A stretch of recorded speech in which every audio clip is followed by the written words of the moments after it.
So we'll start this session in 2 minutes.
Hi, tech enthusiast. I welcome you all to this session on Python introduction and software installation. So, myself, Joel Fernandez. I'm from Techmia Solutions. Your friend help you build final year projects. So, today we are gonna see about Python. Okay, introduction of Python.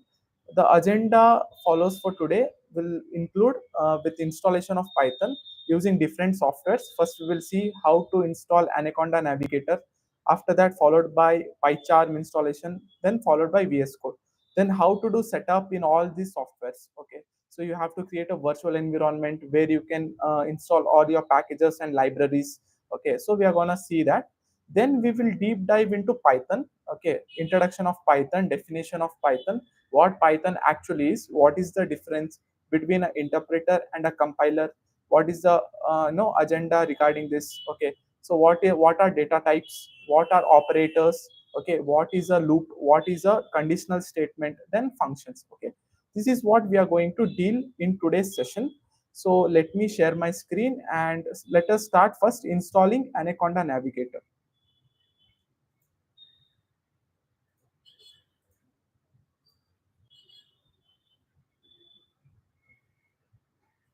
Okay, I hope my screen is visible. Okay, first what you have to do, you have to go to the browser and type Anaconda download. Okay, if you are using Windows, download it for Windows. If you are a Mac user, okay, you can download for Mac. So since I'm a Windows user, okay, I'll be clicking on the first link. Okay, Anaconda distribution. So you have to submit if you want, okay, or else you can download the free version of it. Okay, so there is a link here, okay, which will redirect you to download free version of it.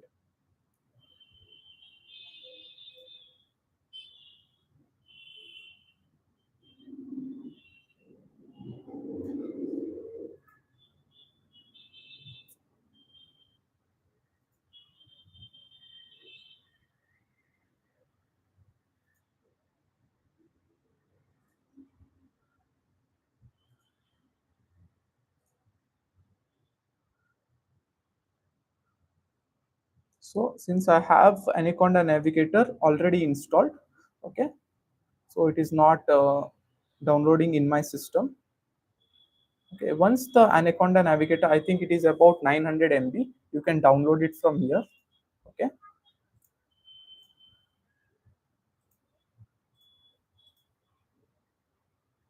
so once the Anaconda Navigator is downloaded, okay, you just have to install it like how you install other softwares. Okay, Once the Anaconda Navigator is installed, okay, you can have VS Code in your system, VS Code download. Okay, you can go here and you can download, okay, versions according to your system. Okay, this is the link from where you can have VS Code installed. Then third is the PyCharm. Okay, PyCharm download. Okay, you can go to this website called as JetBrains and make sure that you're downloading the community version of it. Okay, some people download professional because it is a paid ones. Okay, it is only free for 30 days, but you have to download the community version of it. Okay, from this link given below. Okay, from this you can download all the three softwares. Okay, once the software is downloaded, next part is the installation of it. So make sure this all the things are installed. Okay, before that, some system will not have Python installed. So what you have to do is you have to go to command prompt. Okay, type cmd and type Python hyphen version. Okay, so when I type this command, I should get the version of the Python which I'm using. Okay, if you're not getting anything as an output, that means Python is not installed in your system. So what you have to do, you can go to the website once again here. Okay, python.org. Okay, this is the website from where you can download Python. Okay, so click on this. I think 3.13 is the newer version. Don't go for the newer version. It is better you download the previous version of it, 3.11 or 3.12. Okay, so you will get in the release also. All releases, if you go, okay, you will find the release of Python. Okay, even from here you can download easily 3.12, 3.1. From this thing, from this link also you can download Python in your system. If you're finding this downloadation very difficult, what you can do is you can go to Microsoft stores. Okay, and from there also you can download Python, which is very easily downloadable. Just type Python and the version which you want to download, 3.11, and enter. Okay, so you can install from here easily. Okay, all the versions of Python are available in the Microsoft store. Just go and get, okay, and it will be automatically installed in your system. Okay, downloading plus installing can be done automatically. To verify, go once again to command prompt and type this command python hyphen version. Okay, one. So coming to Anaconda installation now, Anaconda Navigator. Okay,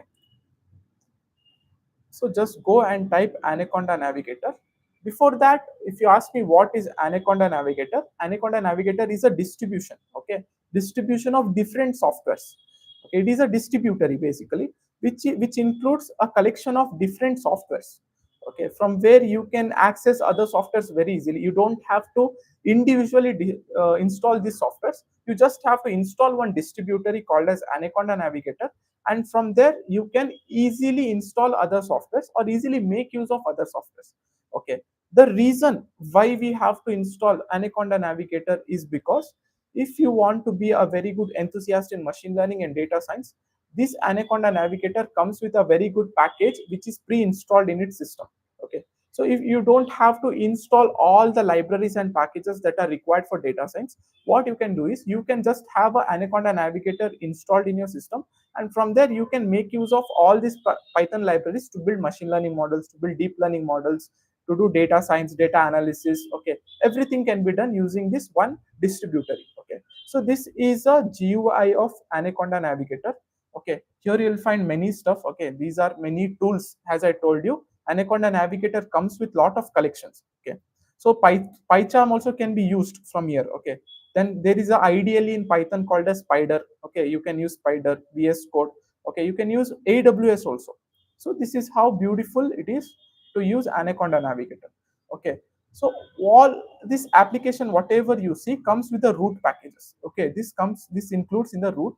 So beside this home, you will find something called as environment. Okay, and whatever environment you have created so far will be reflected here. So you can manually create environment using GUI also. But today in this session, I'm going to teach you how to create environment, Python environment using command line interface. learnings. Okay, you will find lot of documents also, like if you want to know about scikit-learn, you don't have to go to Google and type scikit-learn documentation, okay, or pandas documentation, numpy documentation. You can simply make use of Anaconda Navigator and you can read all the documents that are available. Then of course there is a community group, okay, where you can communicate with each other and where you can discuss about your packages, okay, help to build open source contribution. Everything can be done with the help of Anaconda prompt, okay. So this is how the GUI of Anaconda Navigator looks like. So for now, I will exit it. Okay. Now I will show you how to create a virtual environment for your project. Maybe any kind of project you want to do. Okay. First, main thing, whatever you do, first you should start with creating virtual environment. Reason why you want to create virtual environment, because the packages which are required for your application to run can only be found in that environment. Okay. Suppose imagine you have 2 3 applications and you have installed only one actual one common virtual environment.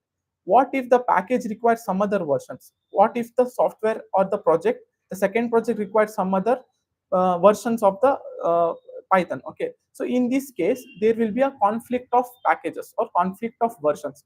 In this case your apps or the softwares or the project whatever you create might not run properly.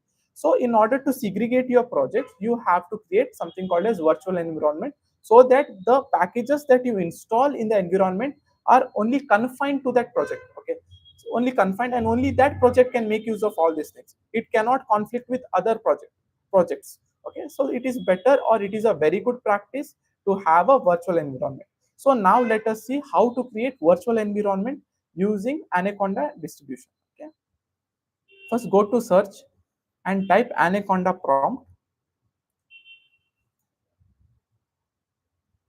Okay, so when you install Anaconda Navigator, it comes with Anaconda prompt itself. Okay, you don't have to manually install the CLI also. It comes with the package itself. So first thing, can you see that this is base? Okay, base, like Anaconda comes with a base environment. Okay, so it will have all the packages that are installed in the base. So it is a bad practice to create all the applications using base environment, because as I told you, some application needs some different versions. Okay, in that case you cannot keep on altering the things. So it is better to create individual virtual environment for individual projects. So first what you have to do is you have to type conda. Okay, conda is a command. Okay, conda create -n. Okay, and the name of your environment I'll give as test. Okay, test, and the versions of the Python you have to specify here. Python, okay, I want to do it on 3.9. Python hyphen 1 second,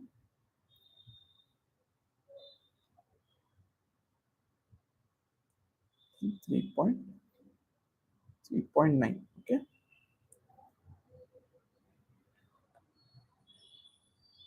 okay, so it is creating metadata.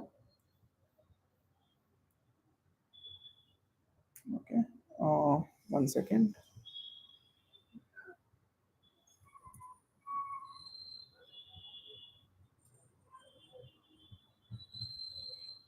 Three point nine. Okay, so this is the command. Okay, to create a version. Now it will ask you to enter yes or no. You have to type yes. So this is installing all the pip setup tools. Okay, so whatever the Python requires, it installs all the other metadatas also along with this. So it will take some time for the package to install.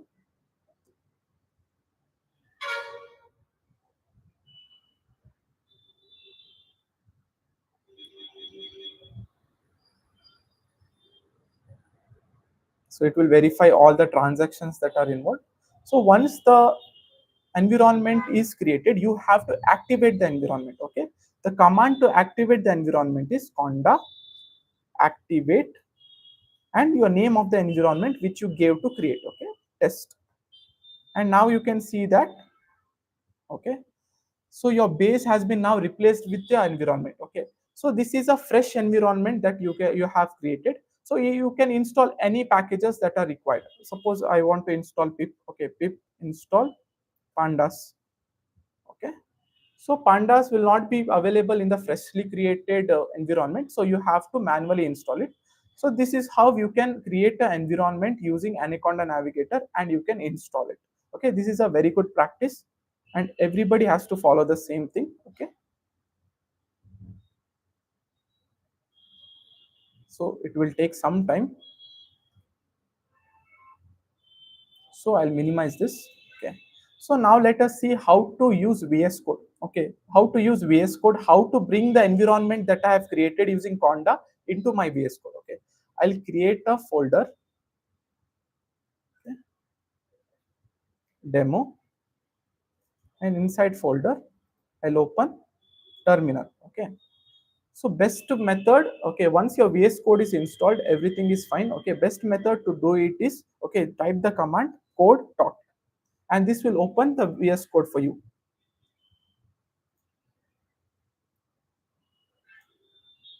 Okay, so now that there is no file that is detected, okay, what you can do is you can go here and click on file and give it something like main.py, anything like that. Okay, a Python file basically. Now that you know the VS Code folder what you have installed does not know what is main.py and all. Okay, so it does not know what is this. Okay, I think I made a mistake creating a file. Okay, it should be main.py. Okay, so this is a Python file. Okay, how to activate the environment? Okay, you have to go here, okay, to this icon, and it will detect the environment by itself. Okay, and look for the environment that is test which you created just now. Okay, so this is the environment which you created just now, Python 3.9 test. Okay, you can give here, and all the packages that are involved gets automatically installed. Okay, one thing, suppose you want to have this Jupyter notebook kind of setup in VS Code. Okay, what you can do is you can go create a file demo.ipynb. Okay, this is the extension of a Jupyter notebook. Okay, but if you type a code anything in Python, it will not run. Reason, because you have not selected the kernel. Okay, what you can do is there is an option here at the upper right corner that select kernel. You have to go here, go to Python environments. Okay, and here you can find test. Just give that. Okay, and your environment will be activated. Okay, the environment which you created using Conda will now be activated easily. Okay, so I think 3.9 requires the IPy kernel to be installed. Okay, you can install it easily, or else I have another environment. Okay, that is 3.8.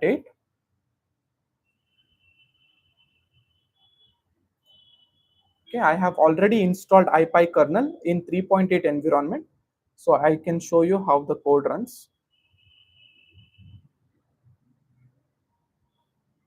Okay, so this is how the code gets executed.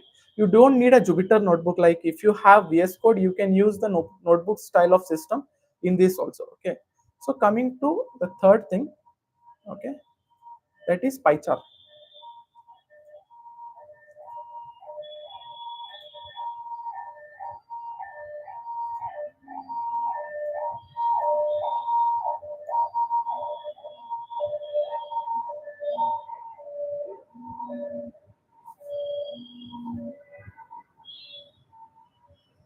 Okay,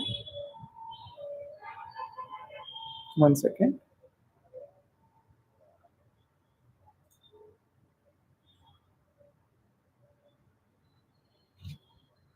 So I'll show you how to do install packages. Okay, how to write your code on PyCharm. Okay, so once you install PyCharm, you will get something like this. Okay, interface like this.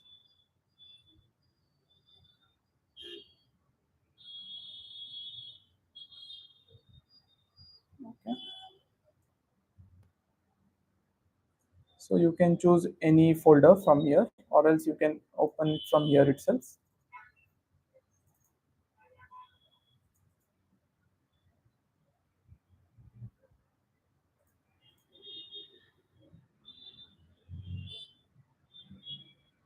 better to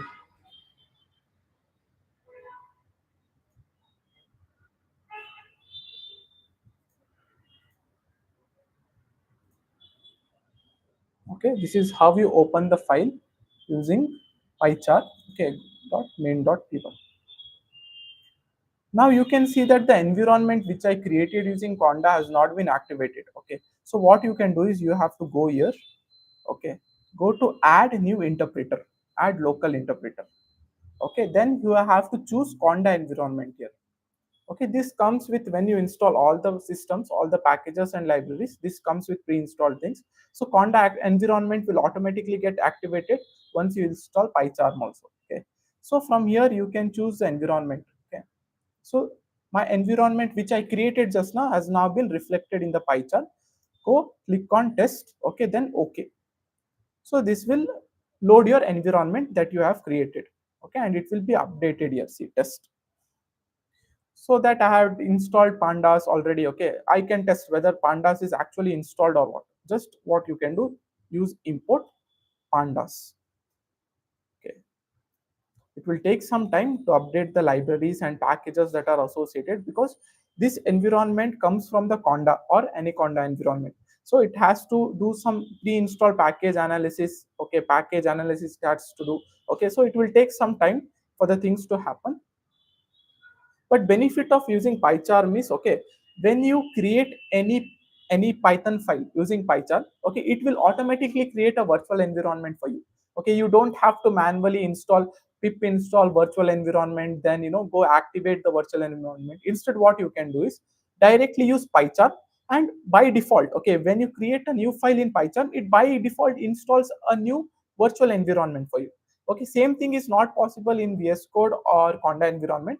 That's why there is a benefit of using PyChart over all these other softwares. Okay, it will take some time for the skeleton to update.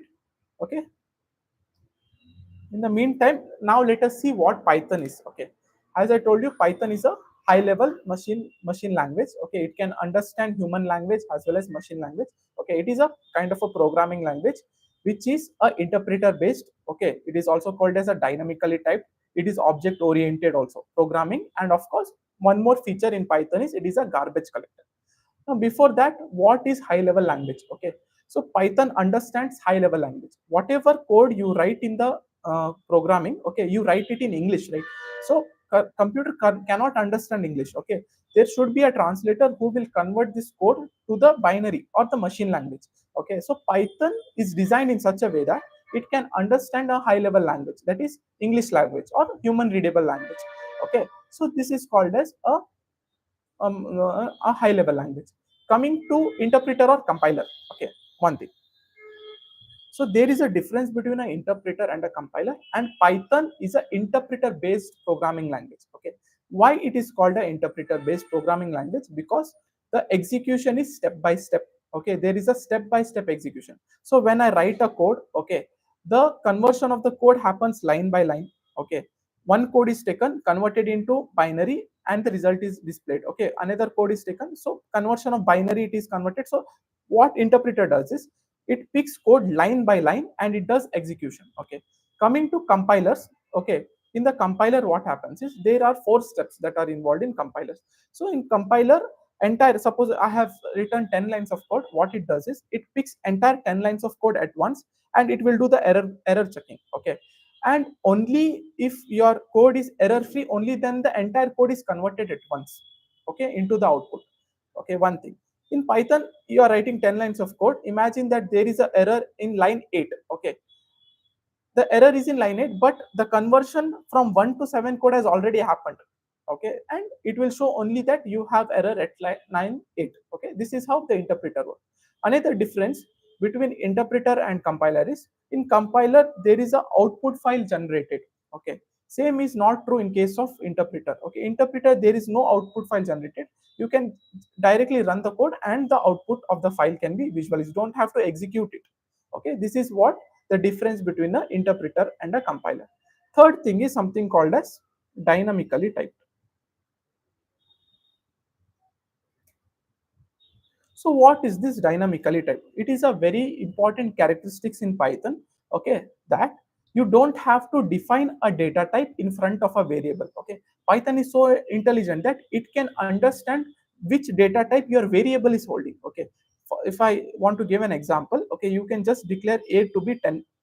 Okay, and there is an inbuilt function in Python called as type. If you use this inbuilt function type of a, okay, and if you run the code, you can see that it to be a class integer, because Python itself is telling, okay, the value that you have inserted in the variable is of a type integer. Okay, this is what dynamically typed concept is. Coming to statically typed,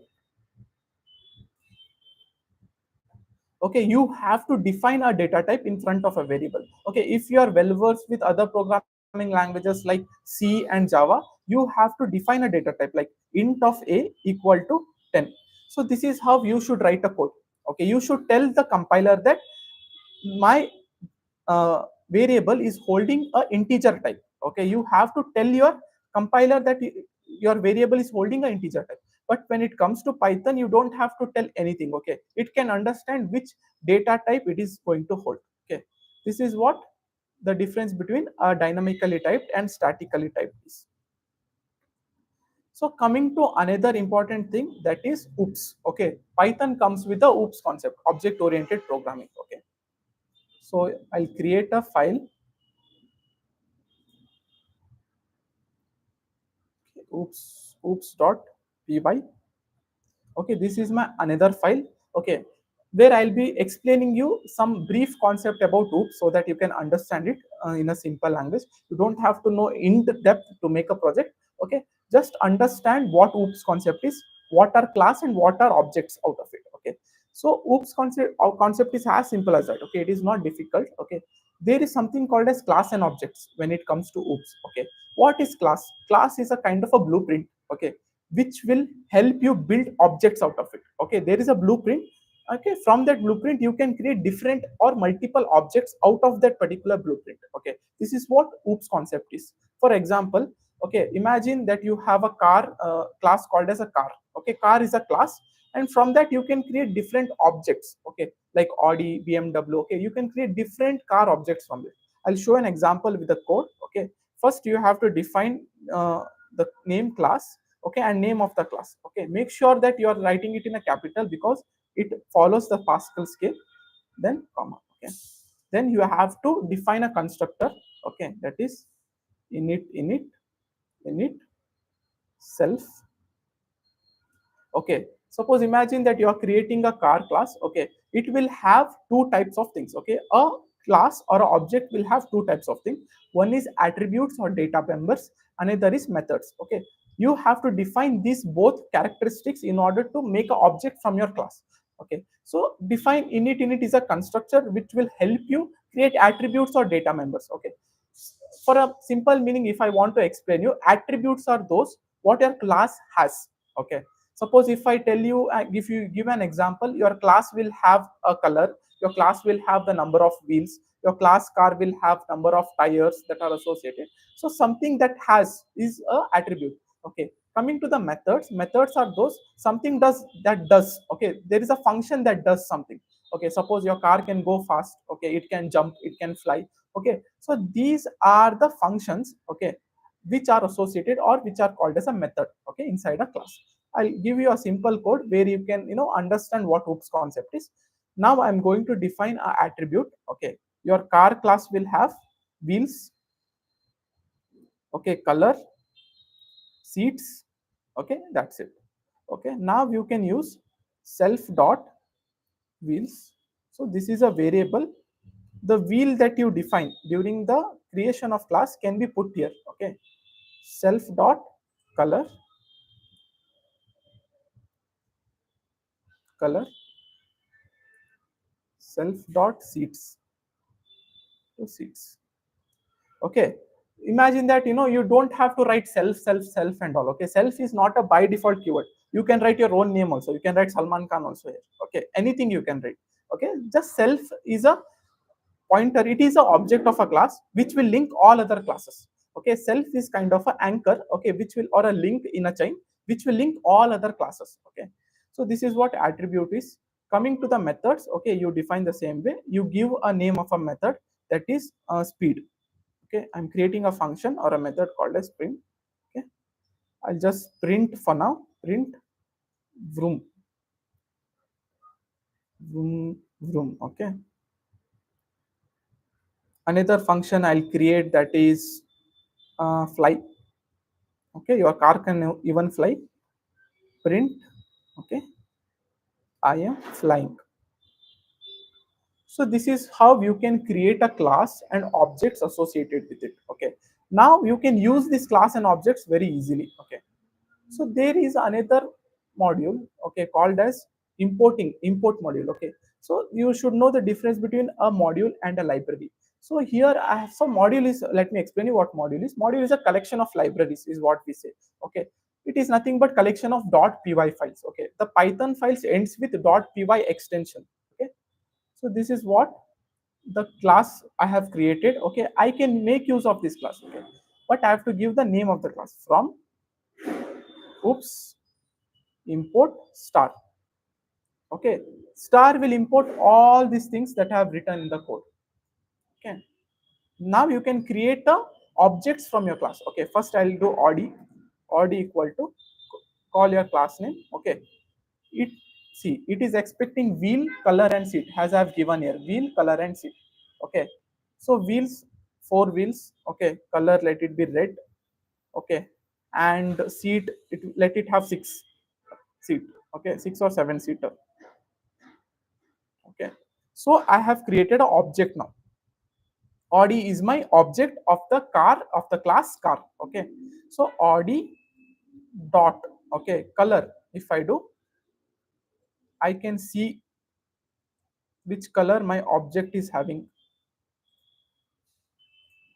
Okay, red. Similarly, I can do Audi dot wheels. Okay, so even this will give what, sorry, I have to print this.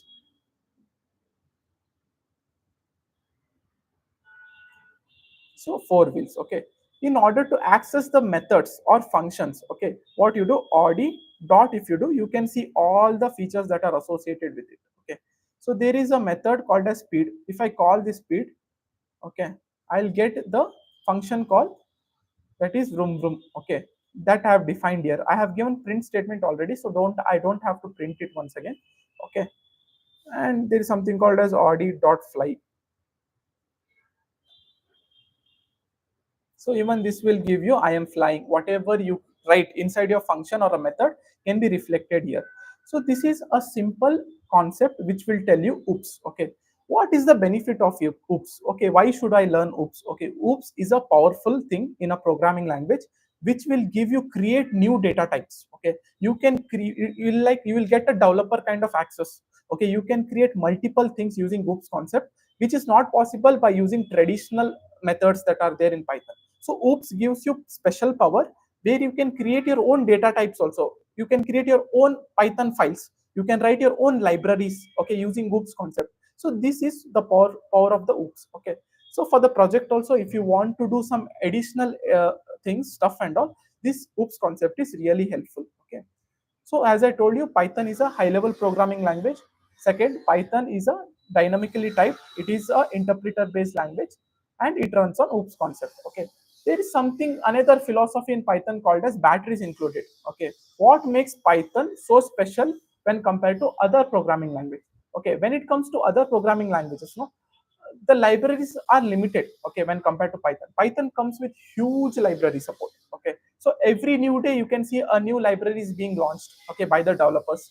Okay, so Python comes with lot of huge libraries which will be really beneficial if you want to carry out some of the domain specific projects. Okay, so coming to the domains that are there in the market, like machine learning, AI and all, Gen AI, whatever it is. Okay, the booming domains that are there, Python is, able to grasp the things. Okay, Python is able to understand the concepts that are involved. Okay, and it is creating a new library which will support all these domains.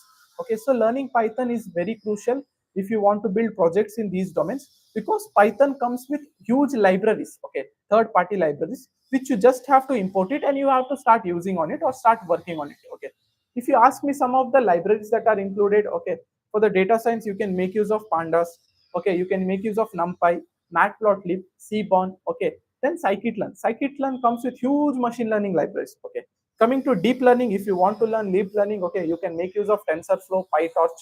Okay, TensorFlow is by Google, PyTorch is by Microsoft. Okay, they are creating libraries which are supported by Python. Okay, on top of it, okay, so Python itself is written in C++.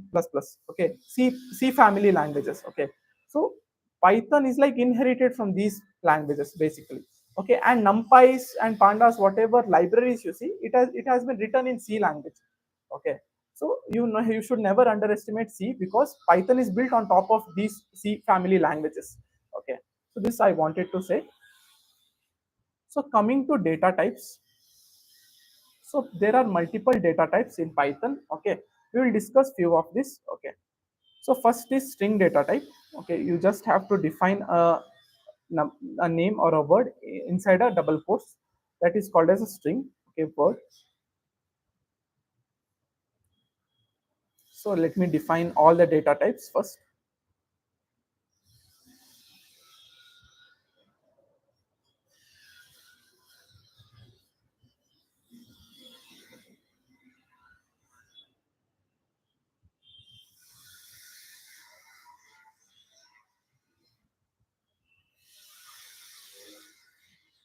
F equal to I think not required. Okay, name,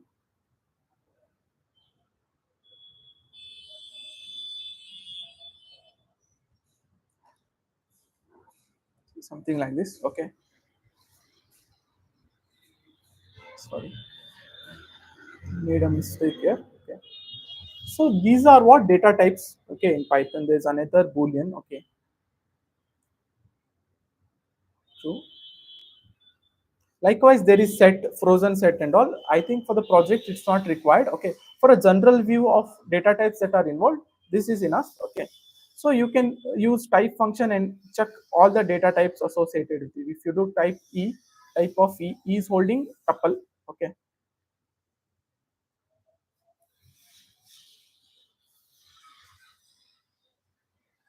okay, class tuple, whatever you see. Okay, this is a string data type, this is a integer, this is a float, this is a list data type, this is a tuple, this is a dictionary data type.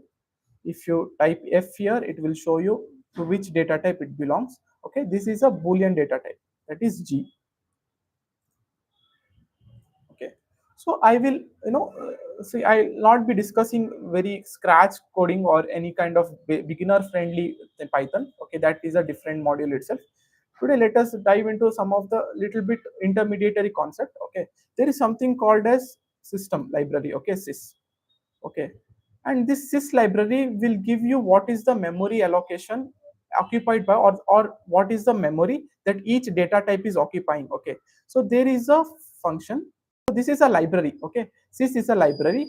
And if you do like how I used object oriented programming and how I made use of all these things, right, you can make use of sys library, and you can access all its functions and attributes. Okay, all methods and attributes. So these are all C. F, whatever you see in F, these are all functions associated with that module. Okay, there is something called as get.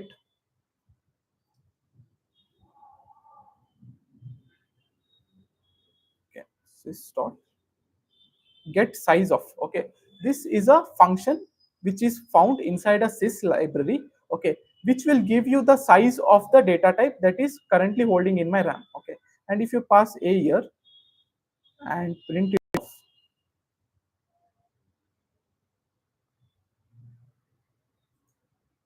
okay, you can see that it is having 54 bytes basically. Okay,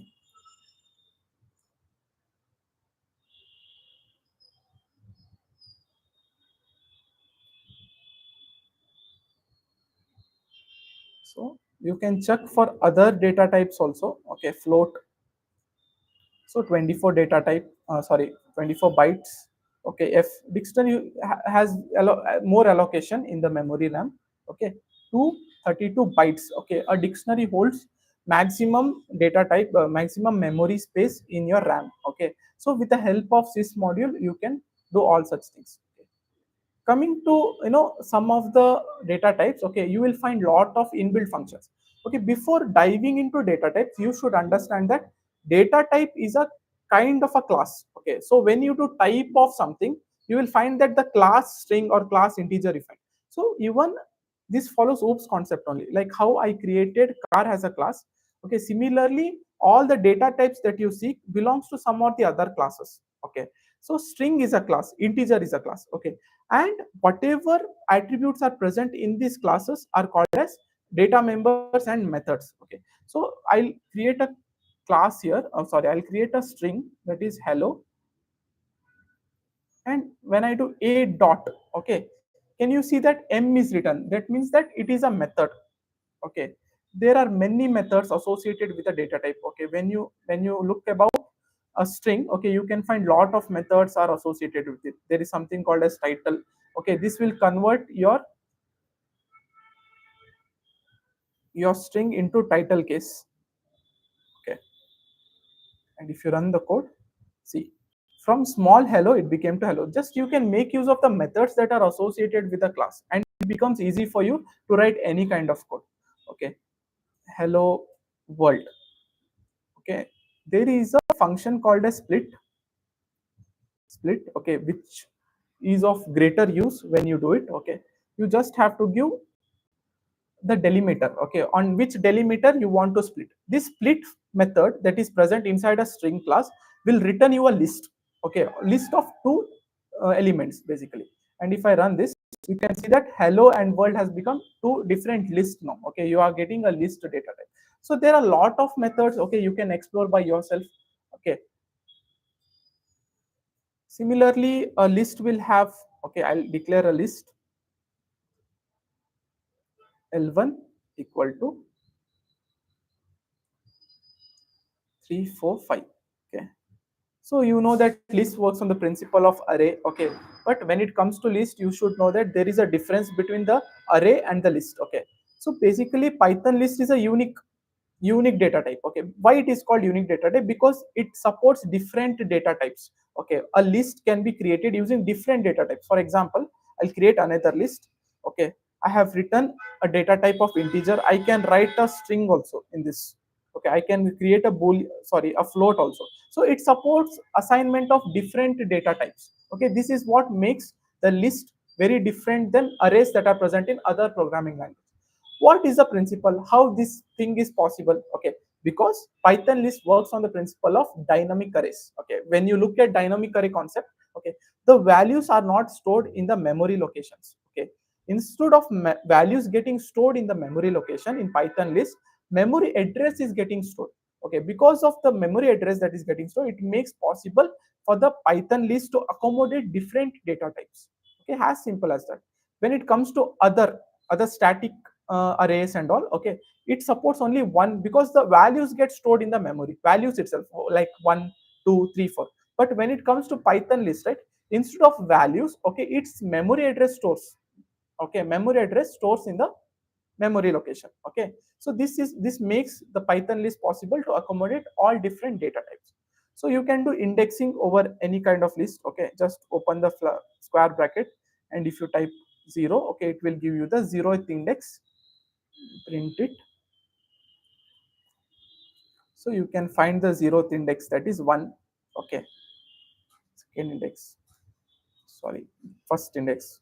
Okay, so I won't be discussing much about it, since that you know all these things taught in your colleges. Okay, so likewise, you have multiple data types. Okay, you can explore all the methods that are associated with it. Okay, all the functions that are associated with it, attributes and all. Coming to conditional statement, you must have heard of. Okay, syntax is just write. Okay, I'll just show you a code. Okay, simple code which will tell you conditionals. I'll take a input from the user, enter your age. Okay, and I will add a condition if a is equal to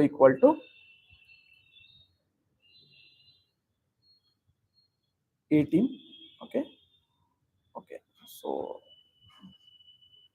print, you can vote. Okay, so this is a simple if statement, else print you cannot vote. Okay, something like this.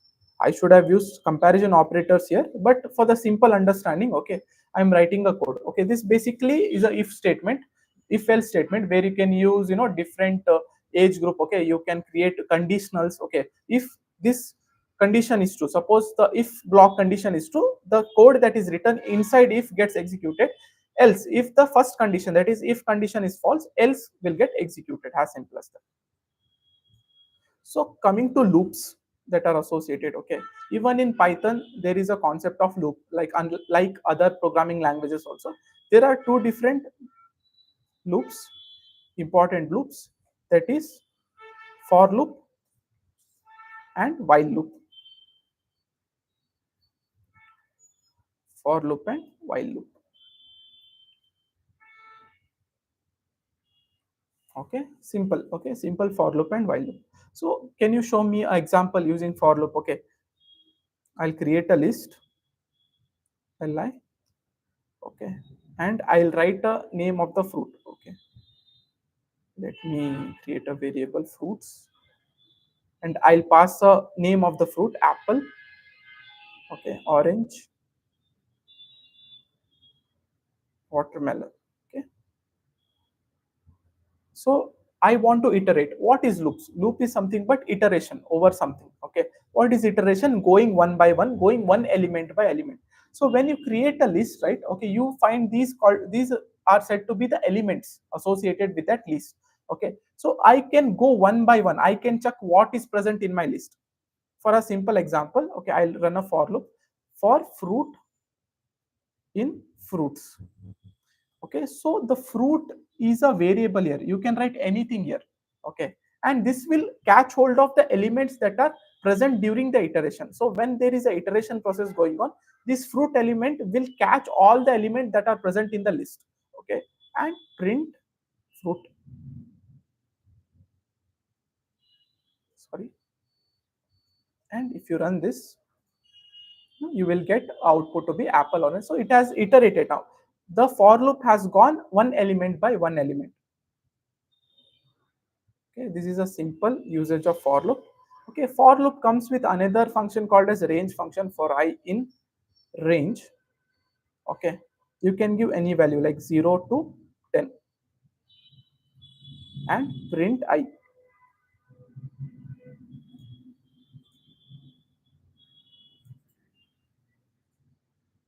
So this will basically print numbers from 0 till 9. Okay, this is how the range function works. Okay, so if you want to do reverse printing, you just have to put a larger number here, okay, then 0, and you have to add another thing, that is -1. Go in the reverse direction. Okay, come from the last. Okay, here you can see 10 9 8 7 5 4 3 2 1. Okay, this is a simple usage of a for loop. Coming to while loop, okay, what is the difference between for loop and while loop? Okay, when in Python, okay, for loop is used to iterate over the things or a stuff. Okay, and while loop comes with a condition. Only if the condition is false, okay, the loops gets exited. Unless and until the condition is true, the loop is on. Okay, once the condition becomes false, okay, the loop goes out or gets exited by itself. Okay, I'll give an example. Imagine I'll create a variable called as 3 while a is greater than 0. Okay, this is my condition. Okay, so 3 is greater than 0, right? So what I will do, I'll print high. But if I don't increment or decrement it, my while loop keeps on, running again and again.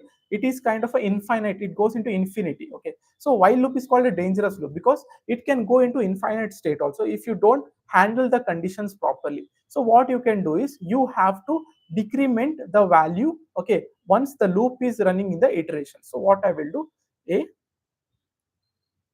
minus equals 1.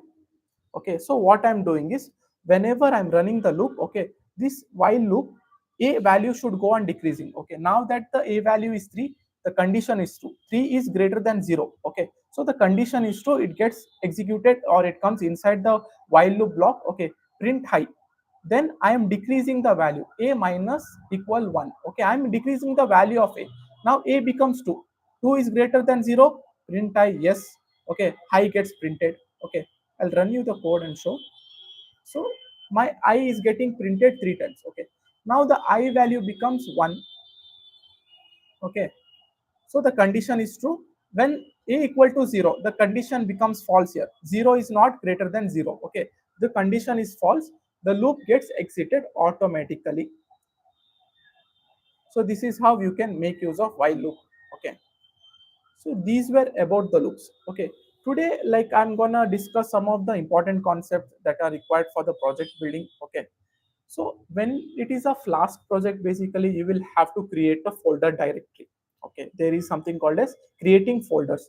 Okay, whenever you're creating a website, okay, you should have something called as a folder structure that should be maintained. Okay, all the HTML code should be put in one folder, all the CSS code should be put in another folder. Okay, all the JavaScript code should be put in one folder. Okay, so how can you create folders? Okay, as a programmer you cannot do it manually. Okay, do go create the folder one after the other. Okay, so what you can do is there is a library called as OS. OS is operating system library. So before that I will delete all these files.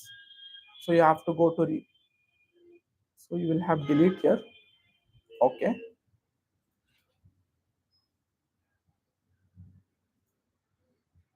so I'll delete, let it be, I'll remove this oops file.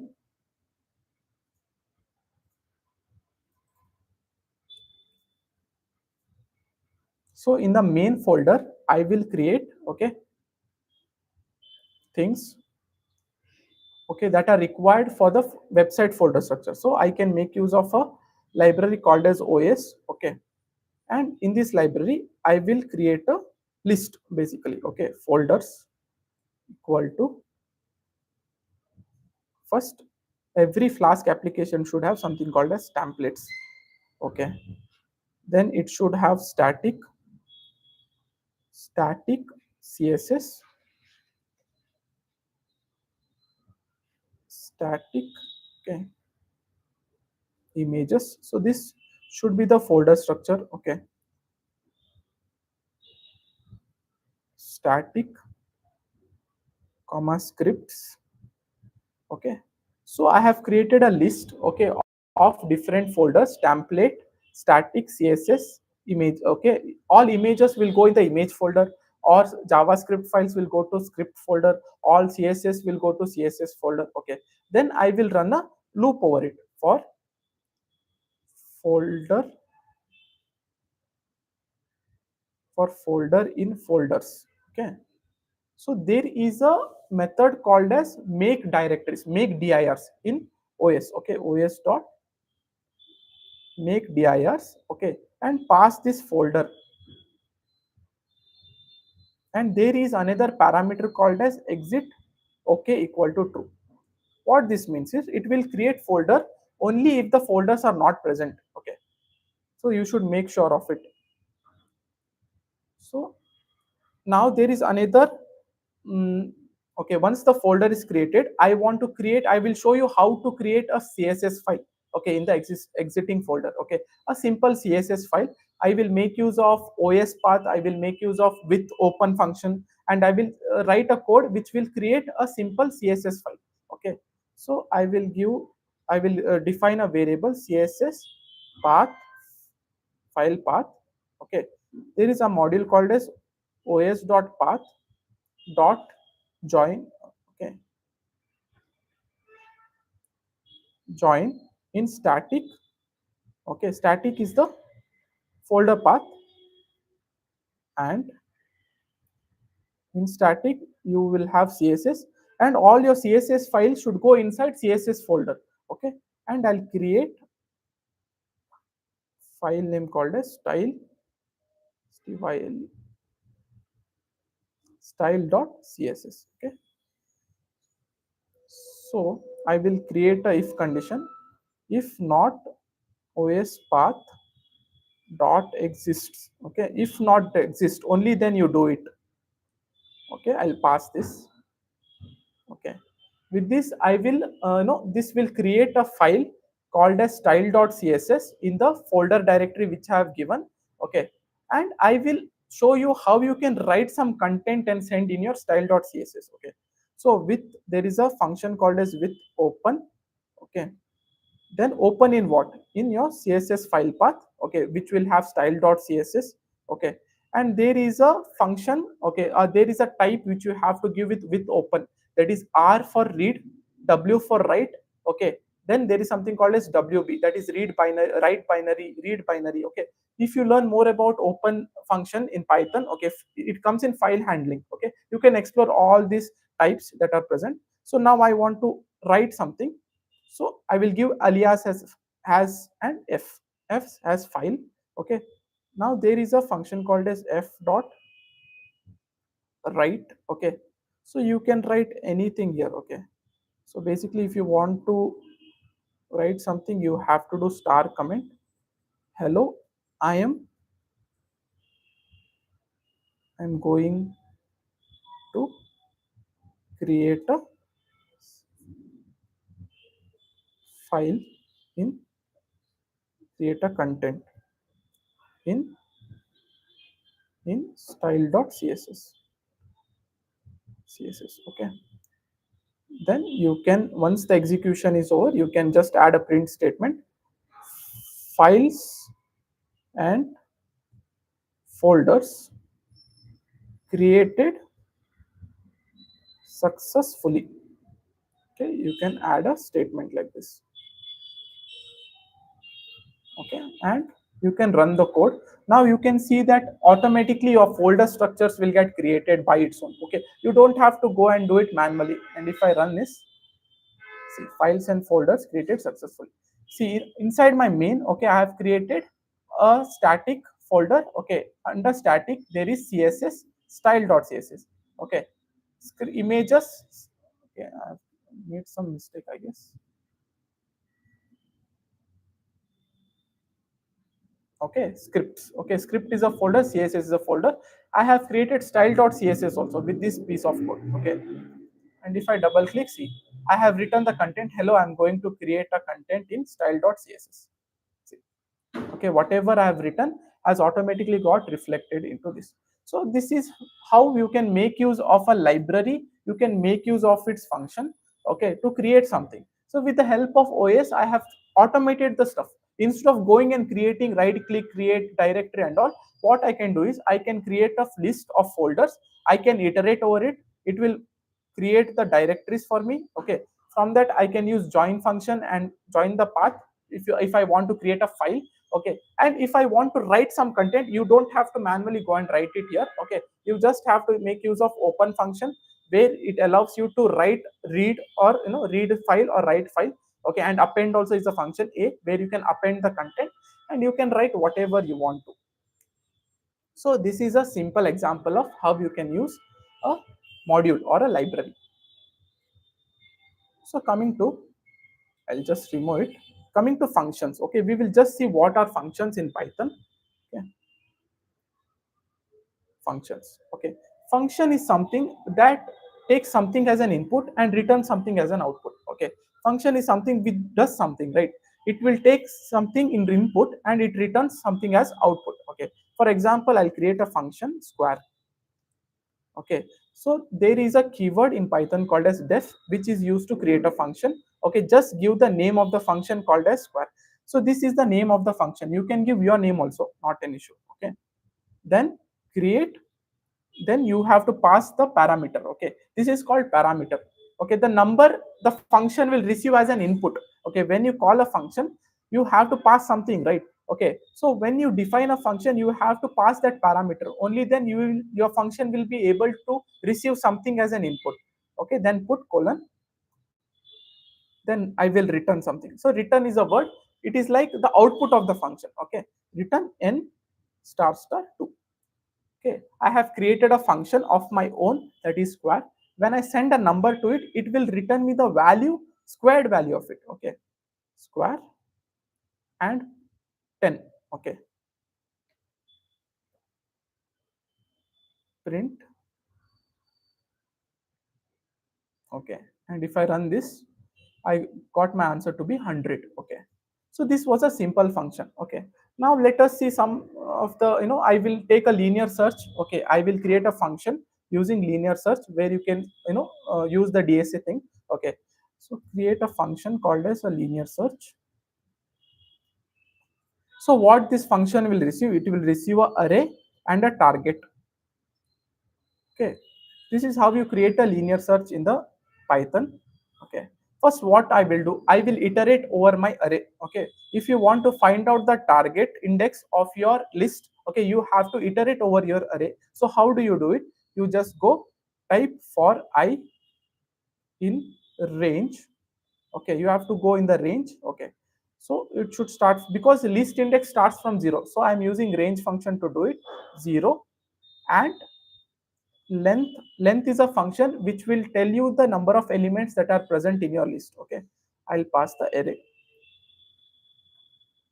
Okay, now this second line of code will iterate over my array. Okay, or it will iterate over the array if arrays index of I is equal to target.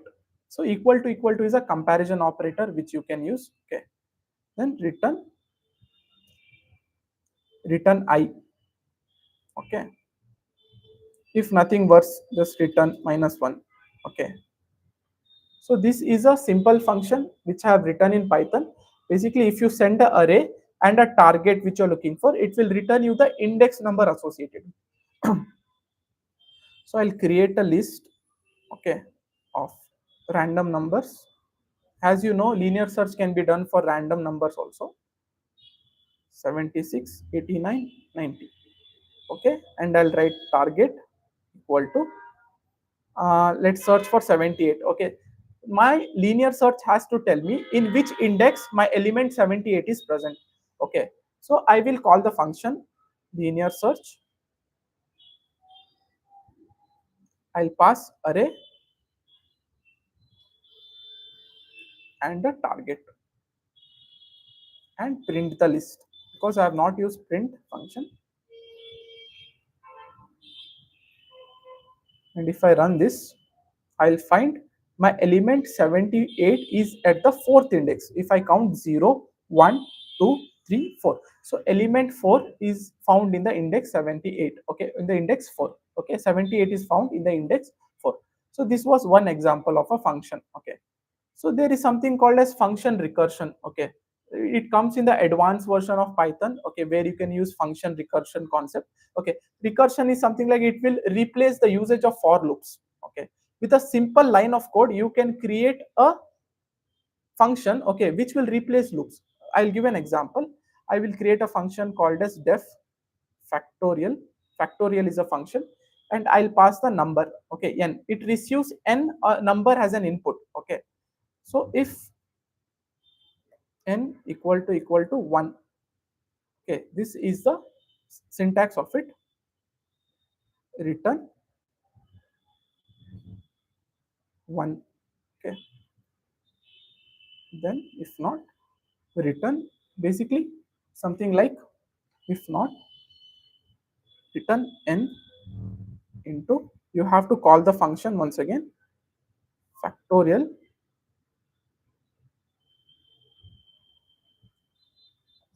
okay, n minus 1. So this is a simple recursion function. Okay, I will explain you what it does. First, let me show you how it works. Factorial. Okay, I will send 4. Okay, and I'll print the value of it.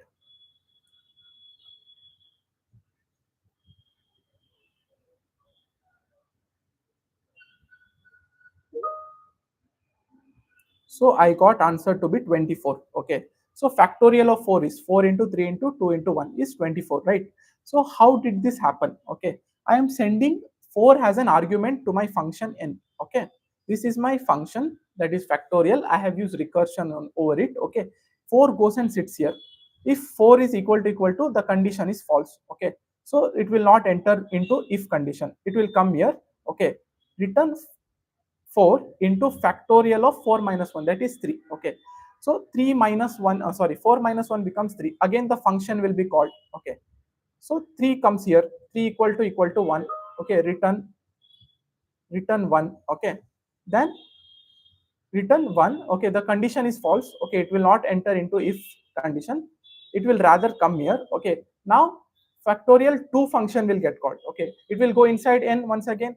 If condition will not be satisfied, again it will come. Okay, so likewise it will go until the n becomes 1. The moment the n becomes 1, it will return 1. Okay, again it goes back. This going back methodology is called as recursion. Okay, so it will go on adding the return and it will return the final element, that is 24. Okay, you can pass any number here, you can pass 5 also. So this will basically replace loops. Okay, you can write a factorial using loops also, but using recursion, it breaks down the code into fewer lines and it can be easily implemented and built. Okay, there are some advanced concepts also in Python. Okay, that is generators, iterators are there. Okay, error handlings are there. Okay, then regex. Okay, some advanced concepts are there which can be dealt in the other sessions also. But for now, this was an introductory session. Okay, where you saw the installation of different softwares that are associated with it. We saw how do we install Anaconda Navigator, then VS Code. Okay, then PyCharm. Okay, after that we saw how to create a virtual environment, which is really required if you want to install some packages. Okay, so that the things gets not conflicted with the other things. Okay, other projects. So creating virtual environment becomes at most important. Okay, third thing, we saw some of the concepts of Python, coming to introduction part of it. Okay, coming to different storage class. Okay, we made use of sys. Okay. So we saw sys module. Okay, we saw OS module. With OS module, we saw how to automate creation of folder. Okay, after that we saw creation of functions. We use example of a linear function where you can simply write a function which will receive parameters. You send arguments to the function. Then we saw function recursion. Okay, likewise there are many concepts which are associated with it.